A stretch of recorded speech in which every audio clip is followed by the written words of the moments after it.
আসসালামু আলাইকুম ওয়া রাহমাতুল্লাহি ওয়া বারাকাতুহু। প্রিয় ভিউয়ার্স, আশা করি সবাই ভালো আছেন। আজকে যে বিষয়টি নিয়ে আলোচনা করব সেই বিষয়টি হচ্ছে জমির খতিয়ান যদি ভুল হয় তাহলে সংশোধন করবেন কিভাবে, এবং এই খতিয়ানের ভুল সংশোধন করতে কি কি কাগজপত্র লাগবে, কিভাবে করবেন, বিস্তারিতভাবে আলোচনা করব। তাই ভিডিওটি না টেনে সম্পূর্ণ ভিডিওটি দেখার জন্য অনুরোধ রইল। আর ভিডিওটি দেখার পরে যদি ভালো লাগে, মন চায়, লাইক কমেন্টস করবেন, শেয়ার করবেন। আর আমাদের চ্যানেলটি যদি ভালো লাগে, আমাদের পরিবারের সদস্য হতে চান, তাহলে চ্যানেলটি সাবস্ক্রাইব করে পাশে থাকা বেল বাটনটি অন করে দিয়ে আমাদের সাথেই থাকুন। প্রিয় ভিউয়ার্স, আমাদের সমাজে অনেক ভাই বন্ধুদের দেখা যায় জমির সকল কাগজপত্র ঠিক আছে, কিন্তু হাল সাল পর্যন্ত যে খতিয়ানটি হয়েছে হাল নাগাদ, সেই খতিয়ানের ভুল চলে আসছে, বা মাঝে যে কোনো খতিয়ান ভুল চলে আসছে। এই ভুল খতিয়ানগুলি সংশোধন করতে হলে কি করতে হবে? তো সর্বপ্রথম থেকে যদি শুরু করি, তাহলে যখন মাঠ পর্চাটি হয়, অর্থাৎ সেটেলমেন্ট থেকে যখন ঘোষণা দেওয়া হয় যে আপনার মৌজায় রেকর্ড খতিয়ান তৈরি করা হবে বা জরিপ কার্যক্রম পরিচালনা করা হবে, তখন এই রেকর্ড কার্যক্রম পরিচালনা করার পরে যে মাঠ পর্চাটি দেওয়া হয় খসড়া, এই মাঠ পর্চায় যদি আপনার সম্পত্তি যদি কোনো অংশে কম আসে বা বেশি আসে বা কোনো কিছুতে যদি ভুল হয়, তাহলে আপনি কিন্তু সেই জরিপকারকরা অর্থাৎ সেটেলমেন্ট অফিসে 30 দিনের ভিতরে আপনি কিন্তু মামলা করতে পারেন। 30 ধারা 31 ধারায় মামলা করে আপনি কিন্তু সেটি সংশোধন করতে পারেন। আর সেখান থেকে যদি সংশোধন না হয়, আপনি যদি মনে করেন যে এই রেকর্ড খতিয়ানের যে খসড়াটি এটা অনেক আগে হয়ে গেছে এবং এটি চূড়ান্ত প্রিন্ট পর্চার জন্য, ফাইনাল প্রিন্ট পর্চার জন্য কিন্তু প্রিন্টে দিয়ে দেওয়া হয়েছে, তো এরকম যদি হয়ে থাকে তাহলে সেই পর্যন্ত আপনাকে অপেক্ষা করতে হবে এবং পরবর্তীতে যখন প্রিন্ট হয়ে বের হয়ে আসবে, তখন আপনি কিন্তু এই প্রিন্ট পর্চাটি পাওয়ার পরে যে ভুল সংশোধন করা নিয়ম মাফিক আপনাকে কিন্তু ল্যান্ড সার্ভে ট্রাইব্যুনালে মকদ্দমা করতে হবে। আর ল্যান্ড সার্ভে ট্রাইব্যুনালে যদি মকদ্দমা করেন, তাহলে আপনার সকল কাগজপত্র দিয়ে আপনি যখন মামলা করবেন, আশা করি আপনার মামলাটি আপনার পক্ষে জাজমেন্ট চলে আসবে।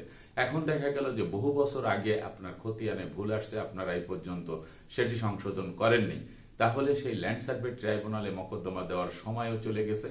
এখন আপনি কি করবেন? এখন আপনাকে কি করতে হবে? সরাসরি দেওয়ানি আদালতে মকদ্দমা করতে হবে।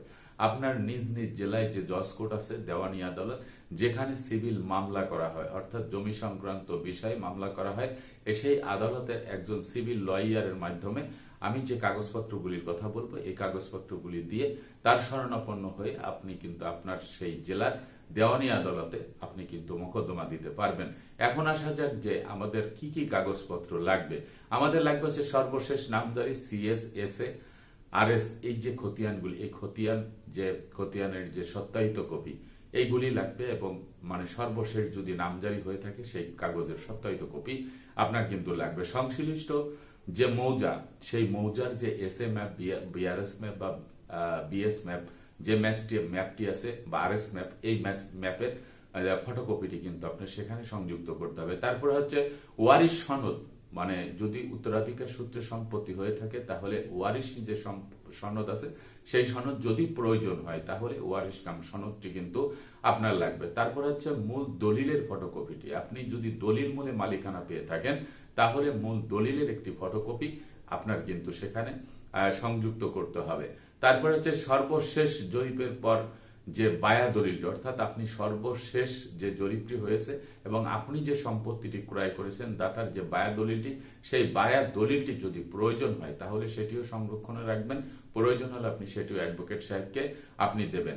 তারপর হচ্ছে ভূমি উন্নয়ন কর পরিষদ, যেটিকে আমরা বলি হচ্ছে দাখিলা বা ভূমি উন্নয়ন করের যে রিসিপ্ট, এই রিসিপ্টটি কিন্তু আপনাদের লাগবে, সেটির ফটোকপিও কিন্তু আপনাকে দিতে হবে। তারপরে হচ্ছে আদালতের যে ডিগ্রি বা রায়ের যে কপি, সেই কপি আপনার পক্ষে যে জাজমেন্ট হয়েছে, আপনি যদি আদালতে মকদ্দমা করে থাকেন পূর্বে, যে আপনি রেকর্ড সংশোধনের জন্য সেটেলমেন্টে কাগজপত্রগুলি জমা দিতে হবে, সেই ক্ষেত্রের কথা বলছি। কিন্তু মামলা দেওয়ার জন্য কিন্তু আবার মামলার এই কাগজটি কিন্তু লাগবে না।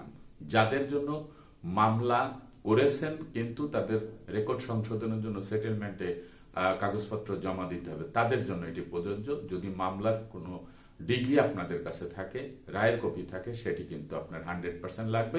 পাশাপাশি যদি পারেন, তাহলে যে মামলাটি অ্যাডভোকেট সাহেব করেছিল, সেই আর্জির কপিটিও কিন্তু আপনারা ফটোকপি করে রাখবেন। তারপরে হচ্ছে আপনার হালনাগাদ যেই রেকর্ডটি হয়েছে, যেই রেকর্ডটিতে আপনার ভুল হয়েছে, তঞ্চকতা করে হোক, জালিয়াতি করে হোক, যে কোনো ভাবে হোক, আপনার সেই প্রতারণামূলক যেই খতিয়ানটি ভুল হয়েছে সেই খতিয়ানটিও কিন্তু আপনার উত্তোলন করে রাখতে হবে।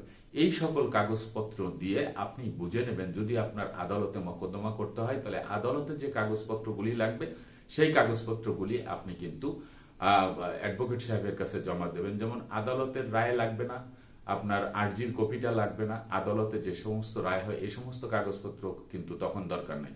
তখন শুধু দরকার হবে হচ্ছে আপনার যে সকল কাগজপত্র, জমির মালিকানা প্রমাণের জন্য যে সকল কাগজপত্রের প্রয়োজন সেই সকল কাগজপত্রই শুধু অ্যাডভোকেট সাহেবকে দেবেন। আর যদি সকল কাগজপত্র অ্যাডভোকেট সাহেবকে দেওয়ার পরে যে রায় হয়ে আসবে, এই রায়ের পরে যখন আপনি সেটেলমেন্টে কাগজপত্র জমা দিয়ে রেকর্ড সংশোধন করবেন তখন যাই আপনার কিন্তু এই রায়ের কপি সহ আর্জির কপি এগুলি কিন্তু লাগবে। আমি একসাথে 9টি পয়েন্টের কথা বললাম, যার যেটি যেখানে লাগবে সেইভাবে আপনারা সেটি জমা করবেন। প্রিয় ভিউয়ার্স, আশা করি এই বিষয়টি বুঝতে পেরেছেন। আজকের মতো ভিডিওটি এখানে শেষ করব, আগামীতে দেখা হবে অন্য কোনো ভিডিও নিয়ে। সে পর্যন্ত সবাই ভালো থাকবেন, সুস্থ থাকবেন আর আমার জন্য দোয়া করবেন। আল্লাহ হাফেজ।